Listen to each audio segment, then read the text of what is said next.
जी, मैं हूं मोहम्मद अब्बास मुसाफिर। ये तीसरा कमरा है जो हम मालवी का कुआं देखने आए हैं बालवा में।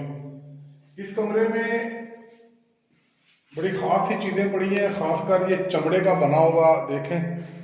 ये दूध ढांपने के लिए ये है।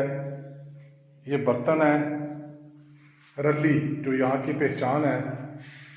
ये भी बर्तन है, बर्तनों के मुख्तलिफ डिज़ाइन है। ठीक है जी। और ये देखें बरकत अली भाई, ये क्या है? गज्जी। गज्जी। गज्जी गज्जी इसको बोलते हैं हम सिंधी में। गज, अच्छा, सिंधी ज़ुबान में बोलते हैं। इस पे जो किया गया काम है वो ज़रा मुलाहिज़ा फरमाए। और ये देखें,